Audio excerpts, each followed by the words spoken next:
When I turned 65, I threw a party for the family. No one came.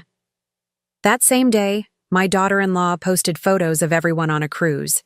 I just smiled. When they came back, I handed her a DNA test that made her go pale. I'm glad to have you here. Follow my story until the end and comment the city you're watching from, so I can see how far my story has reached.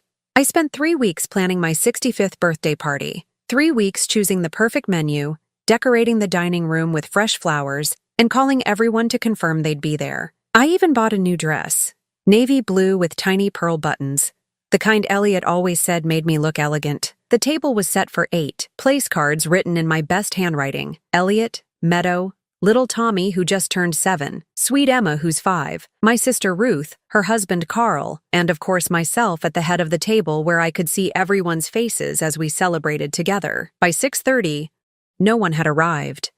I checked my phone 3 times, thinking maybe I'd gotten the time wrong, but there it was in my calendar. Birthday dinner, 6 p.m.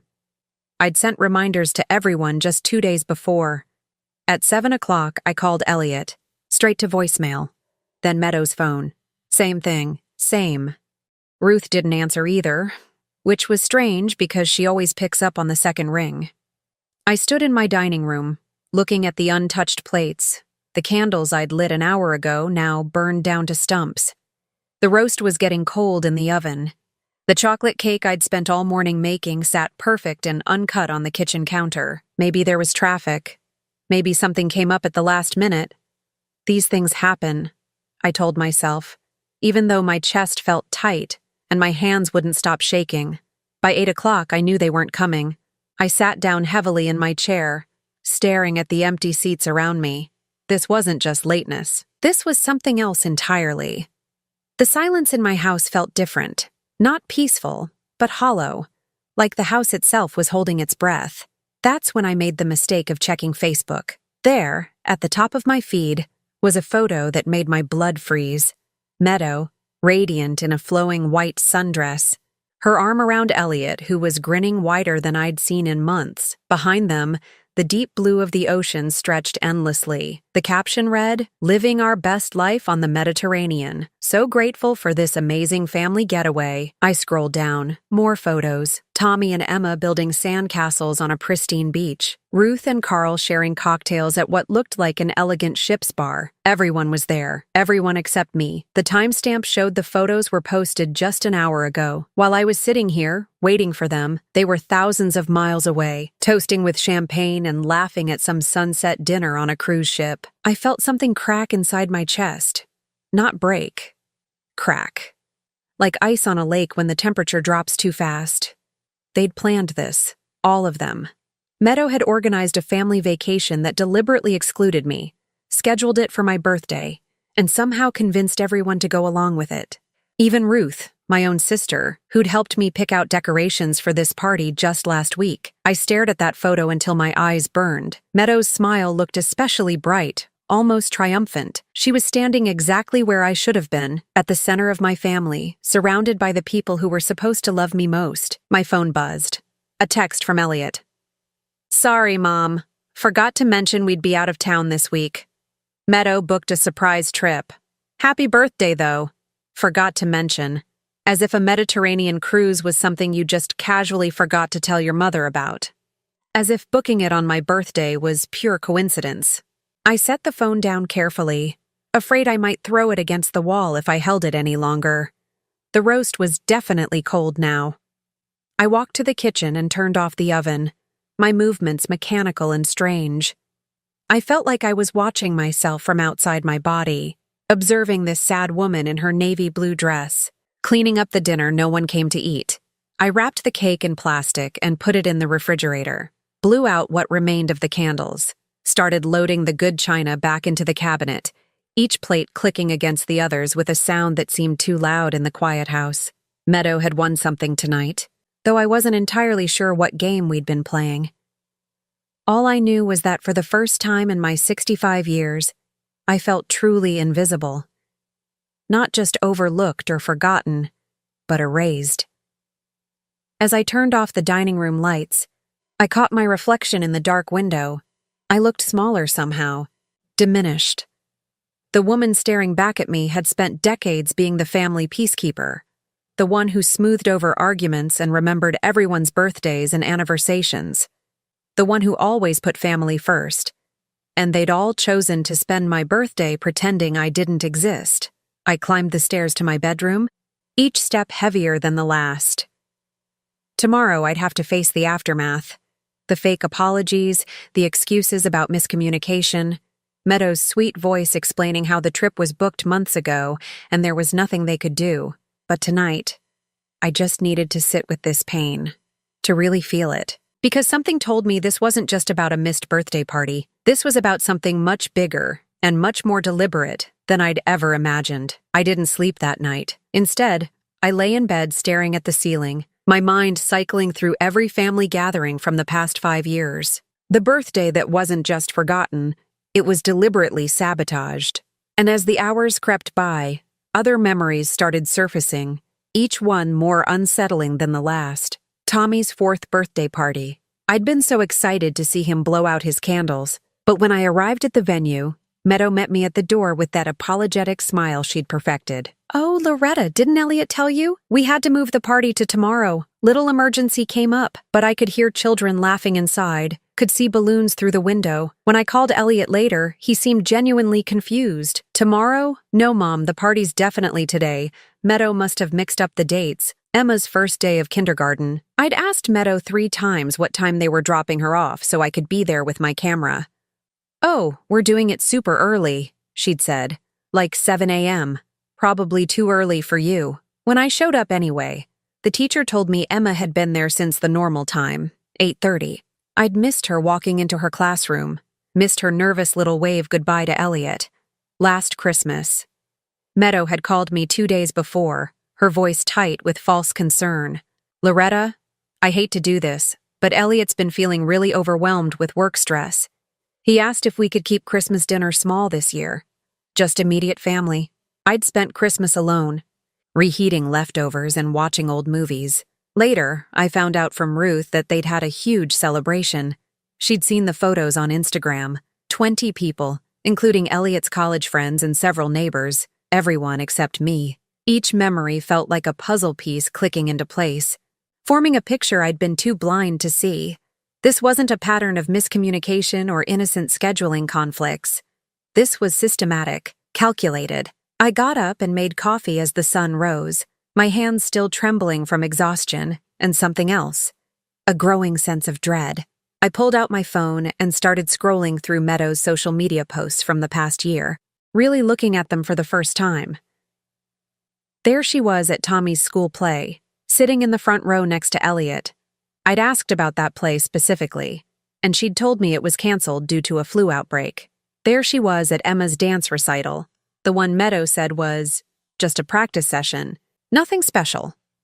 Photo after photo of family moments I'd been excluded from, each one tagged with captions about precious family memories and "blessed to have these people in my life."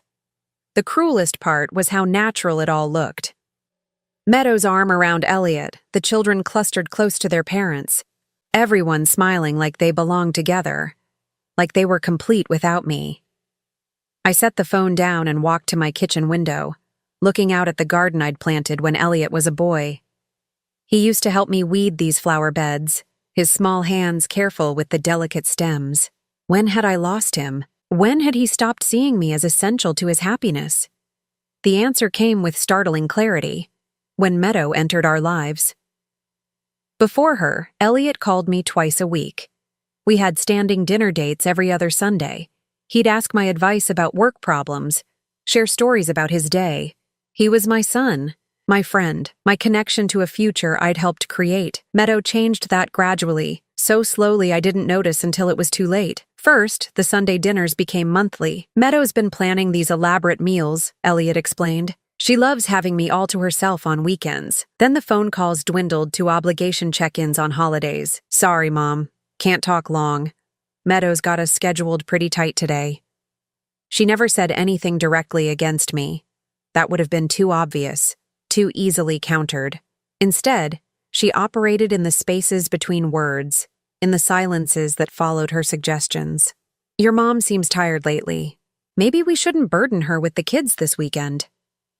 I saw your mom at the grocery store yesterday. She looked a little confused about something. Do you think she's doing okay living alone?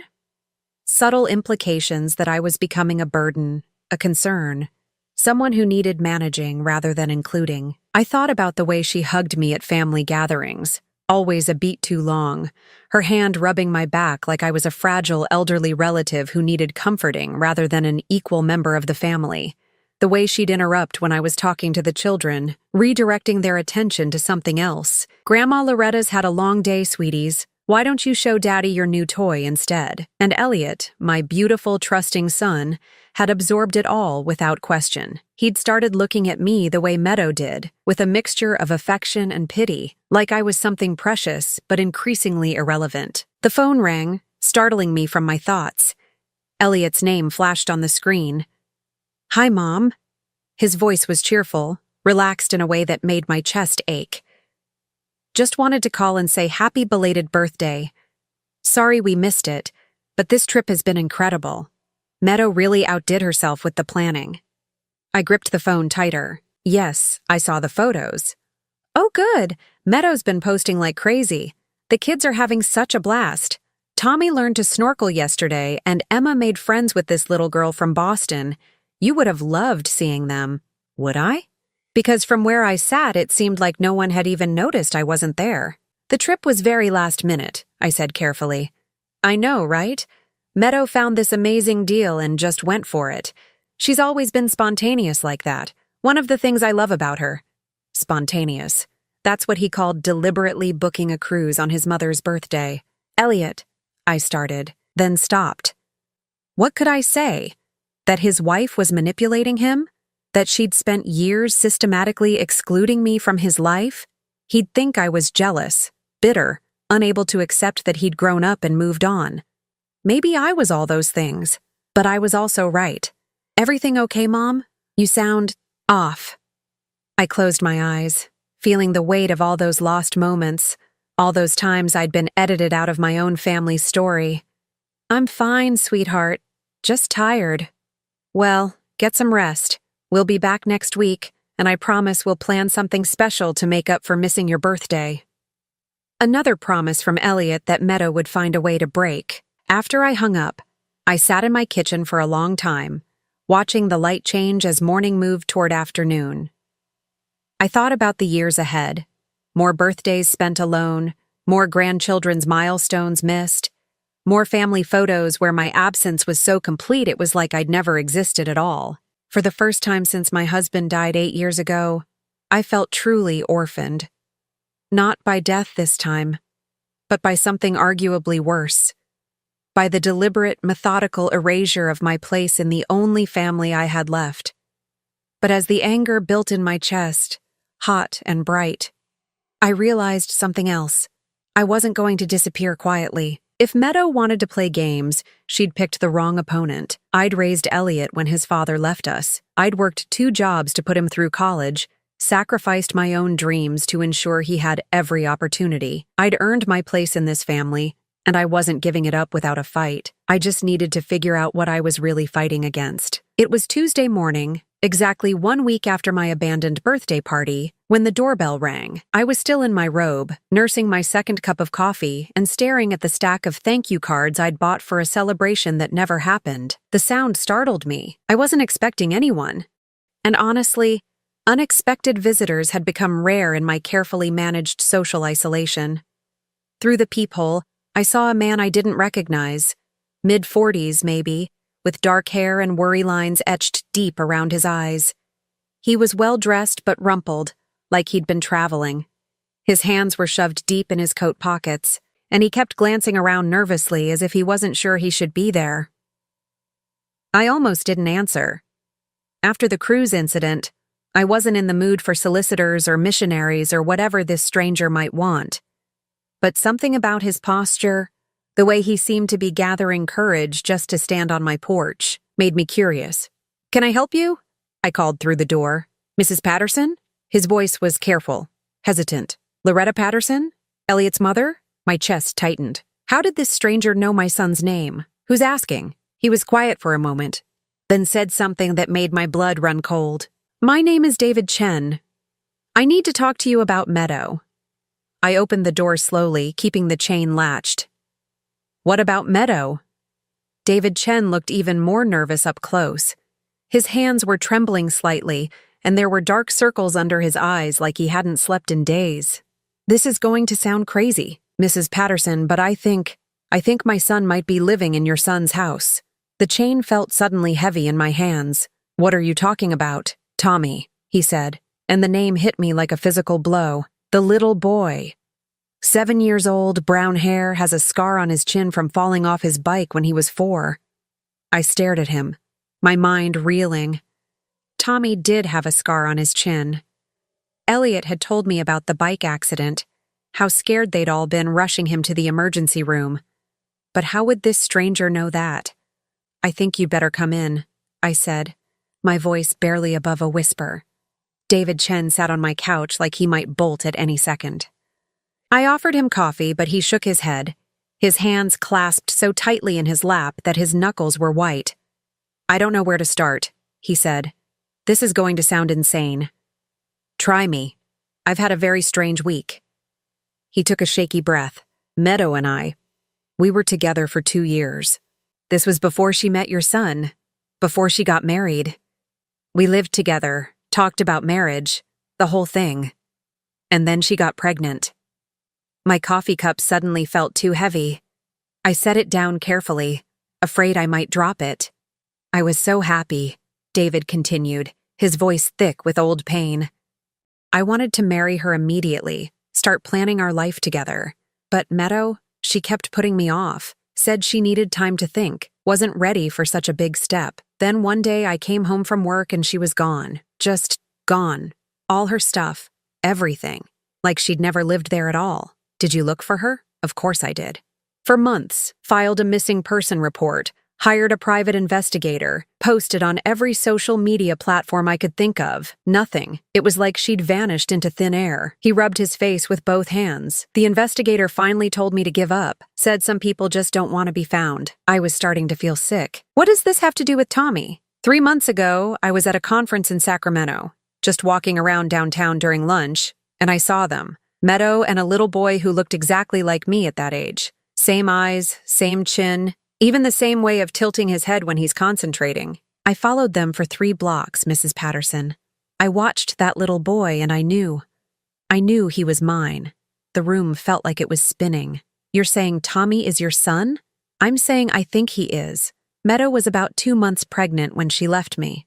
If she carried the baby to term, he'd be exactly Tommy's age now. David reached into his jacket and pulled out his phone. Look at this. He showed me a photo of himself as a child, maybe 6 or 7 years old. The resemblance to Tommy was unmistakable. The same dark eyes, the same stubborn set to the jaw, even the same slight gap between his front teeth that Tommy was always trying to hide when he smiled. My hands were shaking now. This could be a coincidence. Lots of children look alike. That's what I told myself at first. But then I started digging. David's voice got harder, more determined. I hired another investigator, a better one this time. Meadow Martinez. That's not even her real name, by the way. Her real name is Margaret Winters, and she's done this before. Done what before? Disappeared when things got complicated. Left men when they started asking too many questions. The investigator found 2 other guys, Mrs. Patterson. 2 other men who had relationships with her that ended the same way, suddenly, completely, like she'd never existed. David leaned forward, his eyes intense. One of them thinks she might have been pregnant when she left him too. I felt like I was drowning. Why are you telling me this? Why now? Because I've been watching from a distance for 3 months. Trying to figure out what to do, trying to decide if I had the right to disrupt a child's life based on suspicions and coincidences. His voice cracked. But then I saw the photos from your cruise, the happy family vacation, everyone smiling and laughing, and I realized something that made me sick. What? You weren't in any of the photos. I looked through all of Meadow's social media, Mrs. Patterson. Hundreds of pictures of family gatherings, Birthday parties, holidays. Tommy and Emma are in all of them. Your son Elliot is in most of them. But you're barely there, like you're being written out of your own family's story. The truth of it hit me like a physical blow. I thought about all those missed events, all those last-minute changes and convenient miscommunications. All those times I'd felt like an outsider looking in at my own family. I started thinking about my own experience with Meadow, David continued, how she isolated me from my friends and family near the end, how she made me feel like I was the problem, like I was too demanding, too clingy, how she convinced me that the people who cared about me didn't really understand our relationship. She's doing the same thing to Elliot, I whispered. I think so.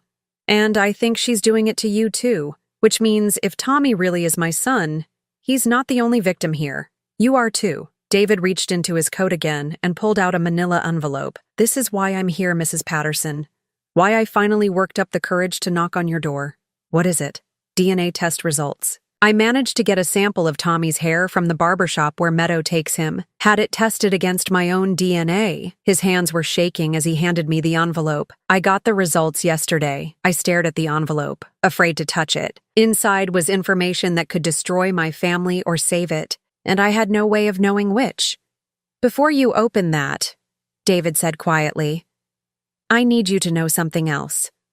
I don't want to take Tommy away from the only father he's ever known. I don't want to traumatize him or disrupt his life. But I can't stand by and watch Meadow manipulate and lie to the people who love him, including you. What are you asking me to do? I'm asking you to help me make sure he's protected. From her. From whatever game she's been playing with all of us. David's voice was steady now, resolved. Because if she's lied about this, Mrs. Patterson, what else has she lied about? And who else is she going to hurt? I looked at the envelope in my hands, feeling the weight of whatever truth was inside. Outside, a car door slammed, and I heard children laughing as they walked past my house. Normal sounds of a normal afternoon in a normal neighborhood where mothers didn't steal children, and grandmothers didn't get erased from family photos. But my life hadn't been normal for a long time. I just hadn't wanted to admit it. Mrs. Patterson? David's voice was gentle now, almost kind. Are you ready to know the truth? I thought about Tommy's sweet face, about the way he used to run to me with his arms outstretched before Meadow started discouraging those displays of affection. I thought about Emma, who barely knew me anymore because I'd been excluded from so much of her life. I thought about Elliot, my son, who'd been slowly poisoned against his own mother. I thought about my empty birthday party and all those family photos where I didn't exist. Yes, I said, and opened the envelope. The DNA results were written in clinical, unforgiving language, 99.7% probability of paternity. The numbers swam before my eyes as I read them again and again, hoping somehow they'd change, hoping this was all an elaborate mistake or cruel joke.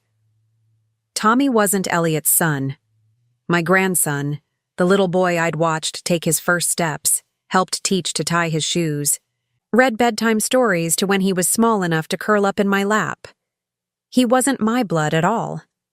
And Elliot, my devoted son who'd named Tommy after his own grandfather, had no idea he'd been raising another man's child. I'm sorry, David said quietly. He was still sitting on my couch, watching my face as I processed the information. I know this must be devastating. I set the papers down with hands that wouldn't stop trembling. How long have you known for certain? Since yesterday, but I've suspected for months. He pulled out his phone again and showed me more photos, surveillance pictures he'd obviously taken from a distance. Tommy playing at a park, Tommy walking into a school building, Tommy riding a bike down what looked like my neighborhood street. I've been following them sometimes. I know how that sounds, but I had to be sure. You've been watching my family? I've been watching my son, David corrected, his voice firm but not hostile. And trying to understand what kind of woman could steal a child and build an entire life around that lie.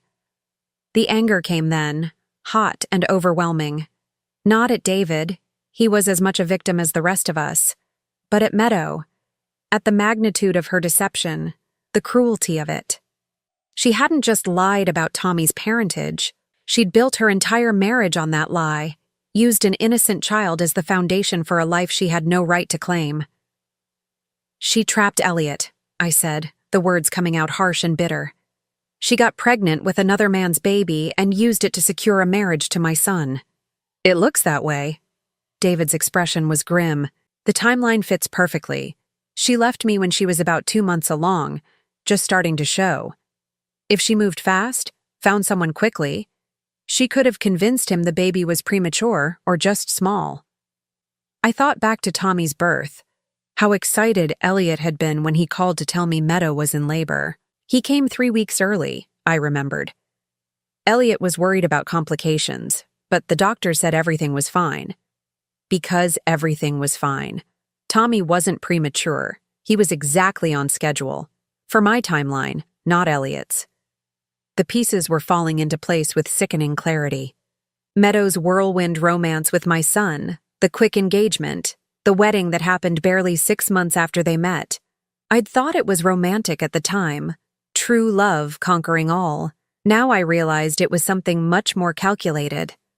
She needed a father for Tommy before he was born, I said. Someone stable, someone who wouldn't question the timing too closely. Someone trusting, David added. Someone who wouldn't demand a paternity test because the thought would never occur to him. That was Elliot exactly. My son had always been honest to a fault, incapable of the kind of deception that would make him suspicious of others. He took people at face value, believed what they told him. It was one of his best qualities, and Meadow had weaponized it against him. There's more, David said, and something in his tone made my stomach clench. The investigator I hired found out some other things about Meadow. Things that might explain why she's been pushing you out of the picture. What things? David pulled out a folder and handed it to me. Inside were photographs, documents, what looked like copies of official records. Her real name is Margaret Winters. She's 34, not 31 like she told your son. She grew up in foster care, aged out of the system at 18. No family, no real connections anywhere. I studied a photograph that looked like it came from a high school yearbook. The face was definitely Meadow, but younger, harder somehow. Her hair was different, darker, and there was something in her eyes that I'd never seen in the woman who married my son. A kind of desperate hunger. She's been married before, David continued. Twice. Once to a man named Robert Kim in Nevada, once to someone called James Fletcher in Oregon. Both marriages ended in divorce within 2 years, both times with her getting significant alimony settlements. She's done this before, I whispered. The pattern's always the same. She meets a man with money or stability, moves fast to lock him down, then systematically isolates him from his support system. Friends, family, anyone who might see through her act or ask uncomfortable questions. I thought about how Elliot's college friends had gradually stopped coming around after he married Meadow, how he'd drifted away from his work colleagues, how he rarely talked about his job anymore except to mention how stressful it was, how he'd become increasingly dependent on Meadow for social connections, for emotional support, for everything. She's been isolating him, I said, and you, because you're the biggest threat to her control. Mothers see things other people miss. They ask questions. They remember details from before she came along. David leaned forward, his expression intense. She needed you out of the picture, Mrs. Patterson. Not just distant, completely erased. That's why the birthday party sabotage. That's why all the missed events and miscommunications. She's been systematically training your family to function without you. The cruelty of it took my breath away. But why? If she already had Elliot, if he believed Tommy was his son, why go to such lengths to exclude me? Because you're a witness to the timeline. You remember when they met, when she got pregnant, when Tommy was born.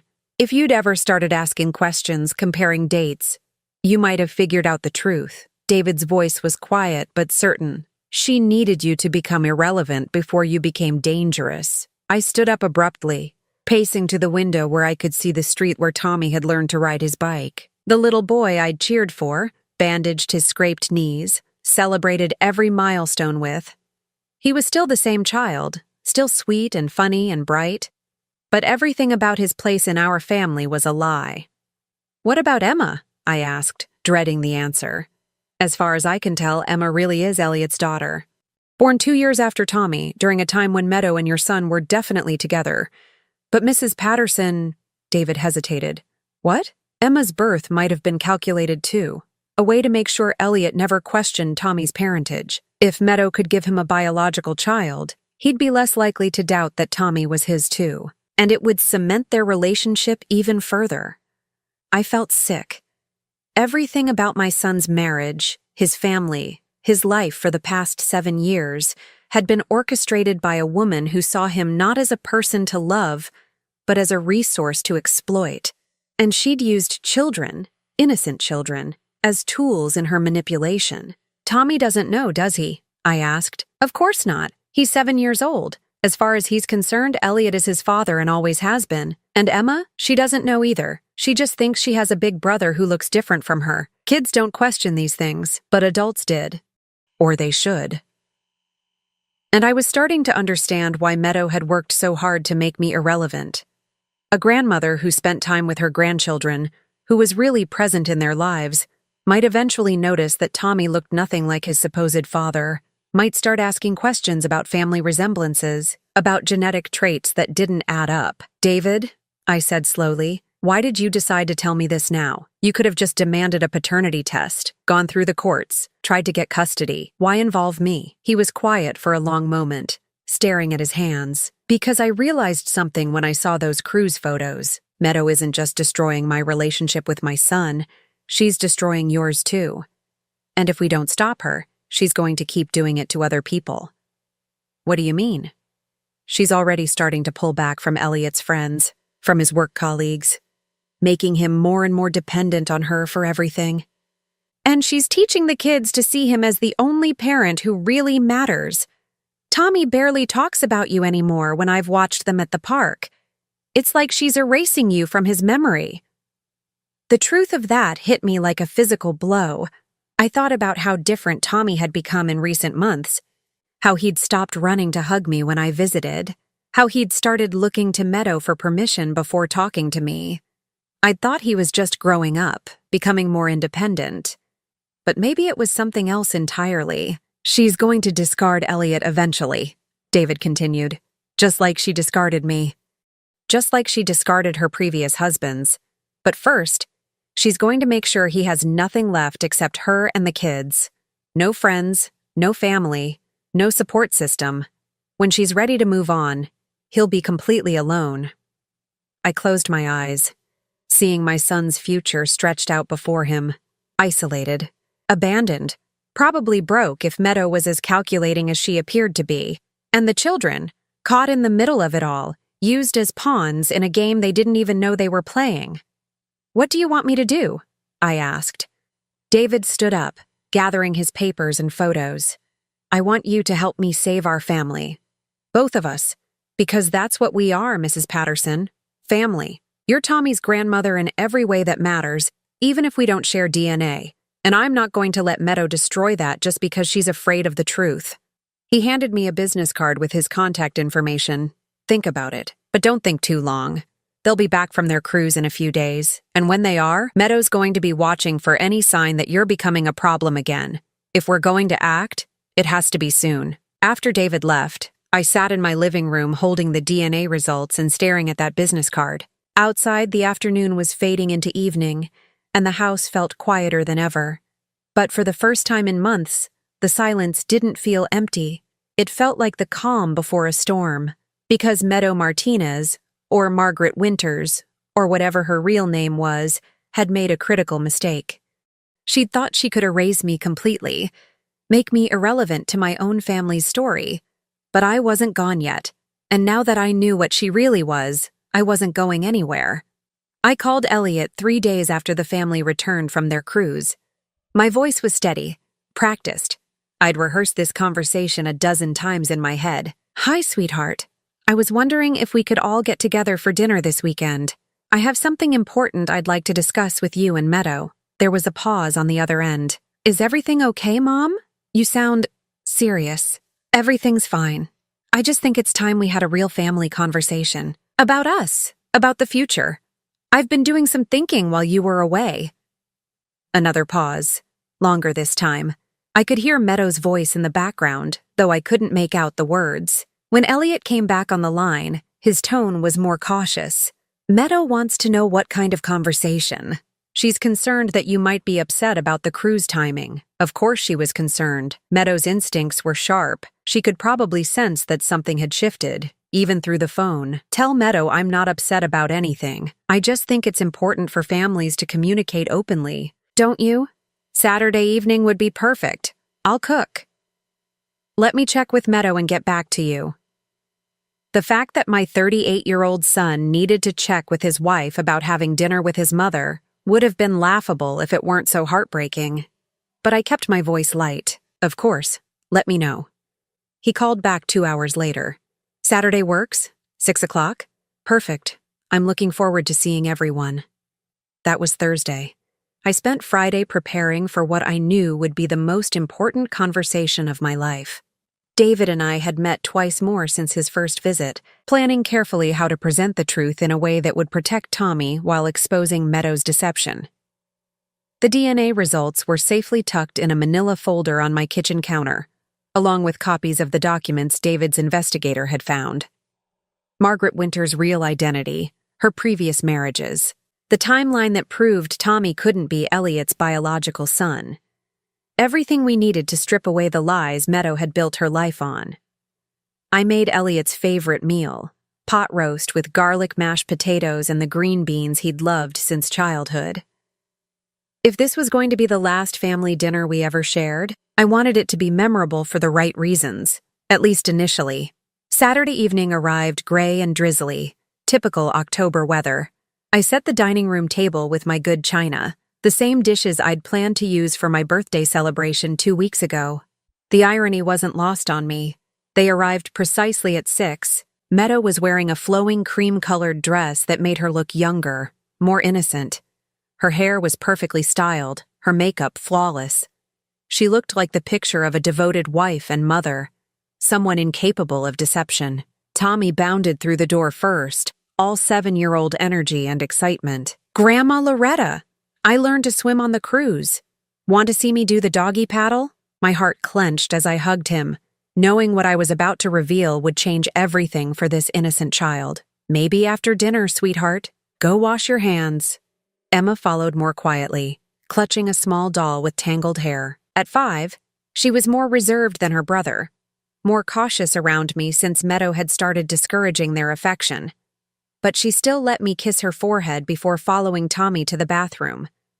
Elliot hugged me warmly, and for a moment, I could pretend this was just a normal family dinner. Something smells incredible, Mom. I've missed your cooking. You look tired, I observed. He did. There were new lines around his eyes, and he'd lost weight. Work's been brutal lately. The mergers got everyone stressed. He glanced at Meadow, who was examining my living room like she was cataloging potential problems. But Meadow keeps telling me I need to find a better work-life balance.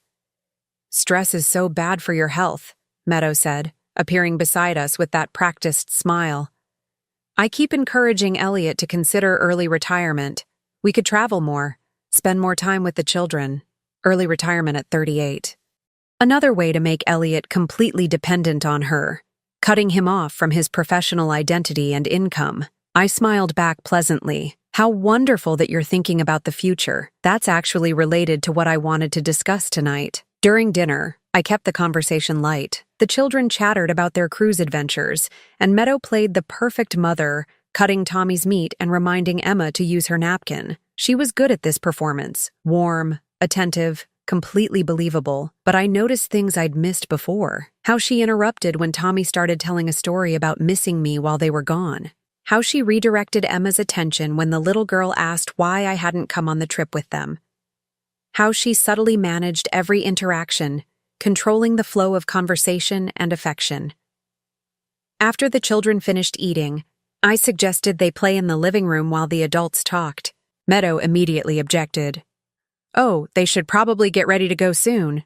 Tomorrow's a school day and we like to keep their routine consistent. This won't take long, I said firmly. And I think what I have to share might affect their routine quite a bit. Something flickered across Meadow's face, just for a second, but I caught it. Fear. When the children were settled with their toys in the next room, I returned to the dining room where Elliot and Meadow waited. The manila folder sat on the table beside my coffee cup like a loaded weapon. "So," Elliot said, reaching for Meadow's hand across the table. "What did you want to talk about?" I took a breath, feeling the weight of the moment. I wanted to talk about honesty, about family, about the importance of knowing who we really are. Meadow's smile tightened almost imperceptibly. "That's a little philosophical for dinner conversation." "Is it?" "I don't think so." I picked up the manila folder, feeling both of them tense. "You see, I've learned some interesting things recently, about family history, about genetics, about the importance of medical records and accurate information." "Mom," Elliot said slowly, "what's in the folder?" "The truth." I opened it and pulled out the DNA results, setting them on the table between us. "These are the results of a paternity test for Tommy." The silence that followed was deafening. Elliot stared at the papers like they might burst into flames. Meadow went very still, her face carefully blank. "A paternity test?" Elliot's voice was barely a whisper. "Why would you? How did you?" "The test shows that you are not Tommy's biological father," I said gently. "There's a 99.7% probability that another man is his father, a man named David Chen." Meadow stood up abruptly, her chair scraping against the floor. "This is insane. Loretta, I don't know what kind of sick game you're playing, but—" "Sit down, Margaret." The use of her real name hit like a physical blow. She actually stumbled backward, her face going white. Elliot looked between us, confusion and growing horror warring in his expression. "Margaret? Mom, what's going on?"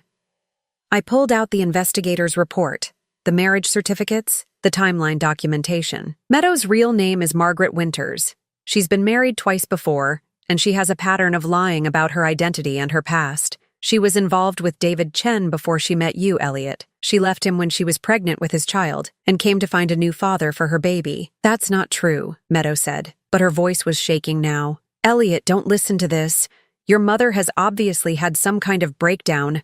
Tommy was born 7 months after you two met," I continued relentlessly. "You thought he was premature, but he wasn't. He was born exactly on schedule for the timeline of Meadow's relationship with David." Elliot picked up the DNA results with hands that were trembling. I watched his face as he read them, watched the color drain from his cheeks as the numbers sank in. This can't be right," he whispered. "David Chen has been looking for his son for 7 years, I said. "He found you 3 months ago and has been watching from a distance, trying to decide what to do. He came to me because he recognized what Meadow was doing to our family, the same isolation tactics she used on him." Meadow was backing toward the doorway now, her perfect composure completely shattered. "Elliot, please, don't let her poison you against me. Think about our life together, our family." "Our family?"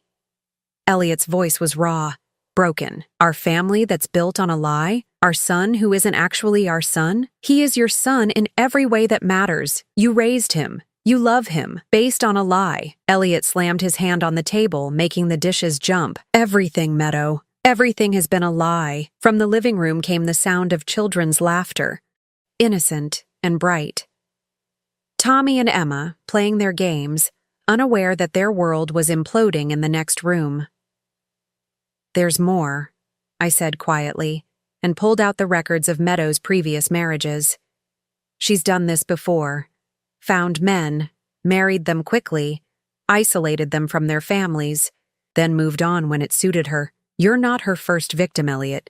You're just the most successful one." Elliot stared at the documents, his breathing shallow and fast. "The cruise," he said suddenly. "Your birthday. That wasn't a coincidence, was it?" Meadow said nothing, but her silence was answer enough. "You planned it deliberately. You made sure Mom would be alone on her birthday while we were all together, having fun without her. You wanted to hurt her. I wanted to protect our family," Meadow started. "From what? From my mother? From the woman who raised me and loved me and would never hurt anyone? From someone who would eventually figure out the truth," I said softly. "That's what this has all been about, Elliot.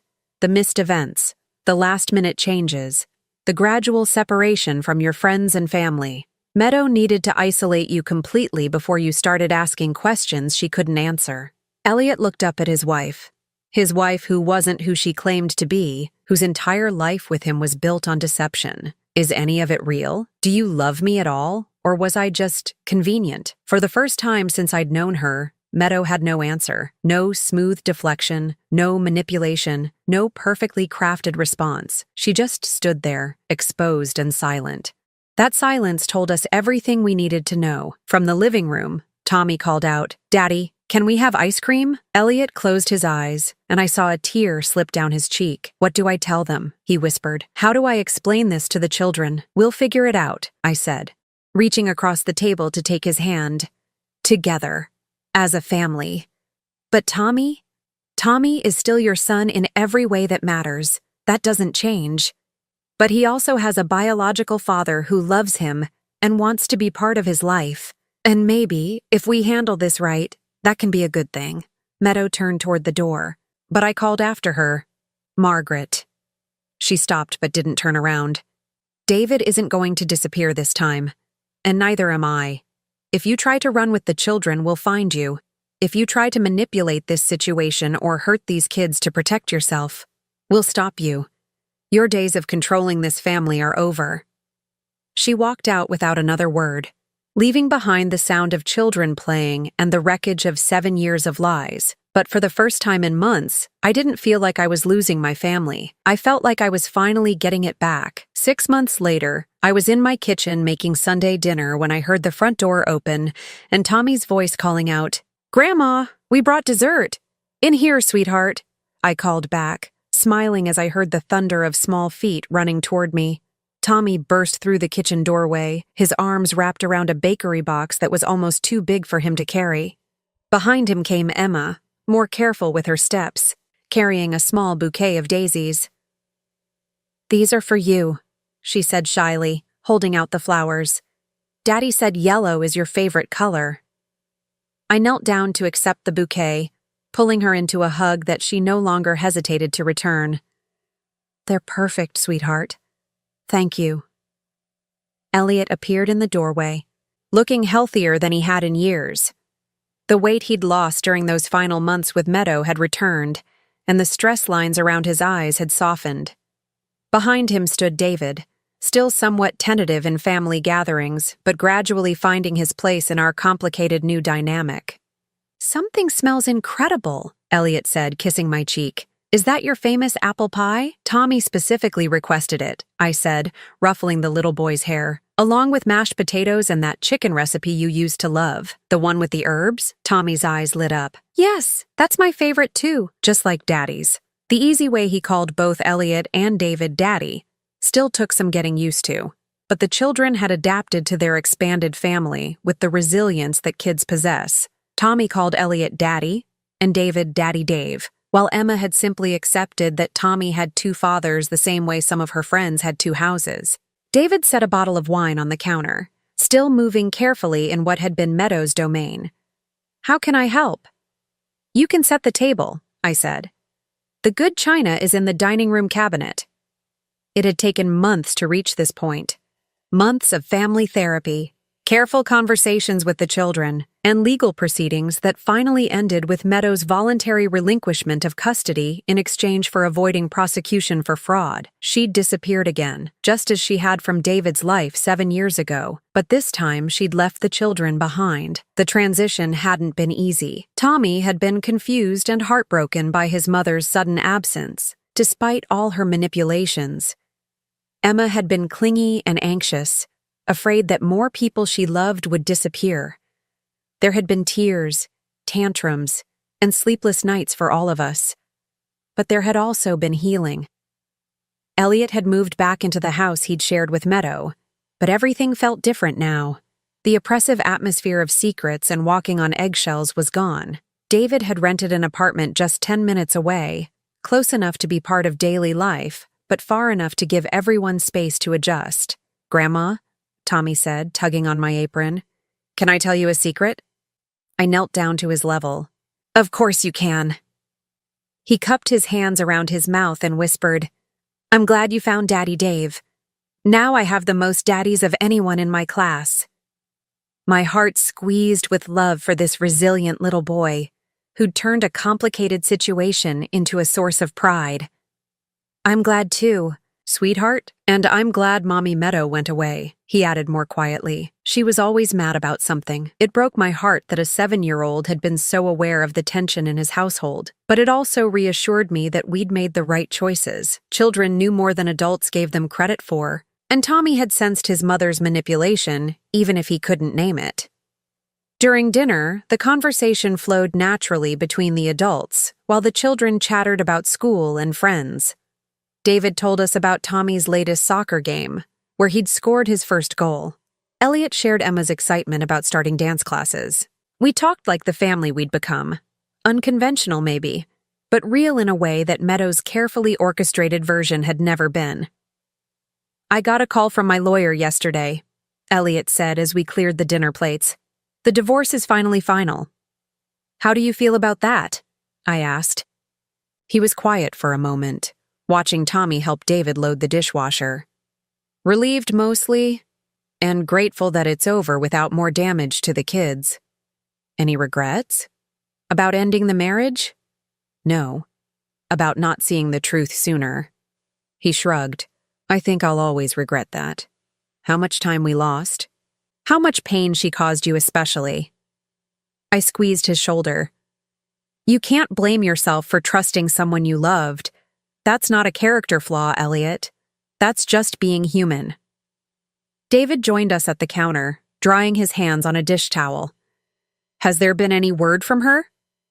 Nothing, Elliot said. Her lawyer said she doesn't want any contact with the children. No visitation, no phone calls, nothing. That's probably for the best, I said, though it still amazed me that any mother could walk away so completely from her children. At least this way the kids can heal without worrying about when she might disrupt their lives again. Later, after the children had fallen asleep watching a movie in the living room, the 3 adults sat around my kitchen table with coffee and leftover pie. These had become some of my favorite moments, quiet conversations in the evening light, planning for the future, talking through the challenges of co-parenting in such an unusual situation. I've been thinking about something, David said, stirring sugar into his coffee.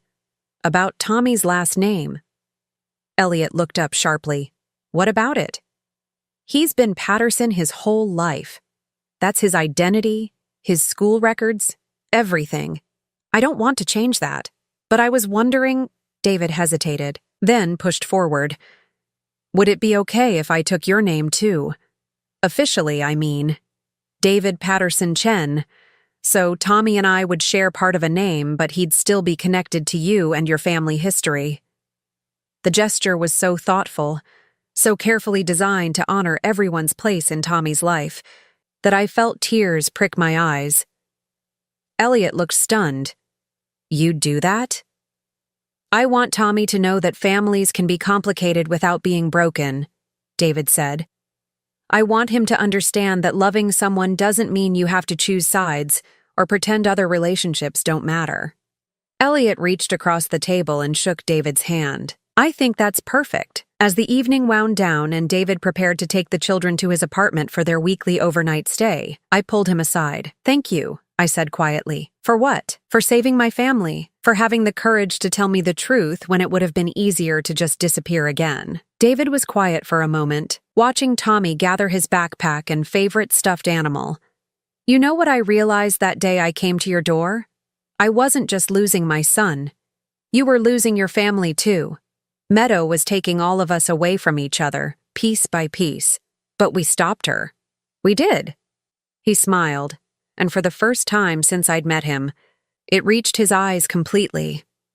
And look what we built instead.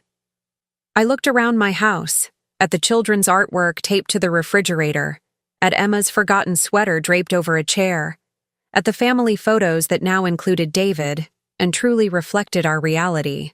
It wasn't the family I'd imagined when Elliot first got married, but it was infinitely better than the hollow performance Meadow had orchestrated. After everyone left, I sat in my living room with a cup of tea, reflecting on how dramatically my life had changed since that devastating birthday 6 months ago. The empty house that had felt like a tomb now hummed with the echoes of family life. Children's laughter, David's careful questions about family traditions, Elliot's relieved conversation about his future plans. My phone buzzed with a text from Elliot. "Thanks for dinner, Mom. The kids are asking if we can do this every Sunday." I told them that was up to Grandma. I typed back, "Every Sunday sounds perfect. This is what families do." His response came quickly. "Yes, this is what real families do." I set the phone aside and looked at the framed photo on my side table. A picture from last month's trip to the zoo, all 5 of us crowded together in front of the elephant enclosure. Tommy was perched on David's shoulders while Emma held tight to my hand. Elliot stood in the middle, one arm around me and the other around David, grinning like he'd just remembered what happiness felt like. We looked like what we were, a family that had been broken apart and put back together in a new configuration, stronger and more honest than before, not conventional, but real, not perfect, but true. The house settled around me as night fell, but it didn't feel empty anymore.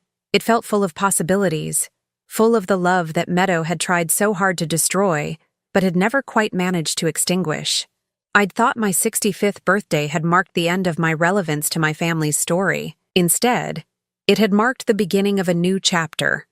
One where love wasn't conditional, where truth mattered more than appearance, and where being a grandmother meant protecting your grandchildren from anyone who would use them as weapons, even their own mother. Tomorrow was Monday, which meant Tommy had soccer practice and Emma had her dance class. David would pick up Tommy while Elliot took Emma, and they'd both end up back here for homework and dinner. It was the kind of routine that Meadow would have controlled and manipulated, but that now flowed naturally from our genuine care for each other. As I turned off the lights and headed upstairs, I thought about the woman who'd tried to erase me from my own family's life. Somewhere out there, Meadow was probably spinning a new identity, crafting a new story, looking for a new family to infiltrate and control. But she'd left something behind that she'd never be able to replace. The love between people who chose to fight for each other instead of giving up. She'd taught us all what we didn't want to be, and in doing so, she'd helped us become exactly who we were meant to be. For that, if nothing else, I supposed I owed her a twisted kind of gratitude. But mostly, I just felt sorry for her. She'd had a real family within her grasp, flawed and complicated, but genuine, and she'd thrown it away for the hollow satisfaction of control, her loss. Our gain. And finally, after months of feeling like a ghost in my own life, I was home. Now I'm curious about you who listened to my story. What would you do if you were in my place? Have you ever been through something similar? Comment below. And meanwhile, I'm leaving on the final screen 2 other stories that are channel favorites, and they will definitely surprise you. Thank you for watching until here.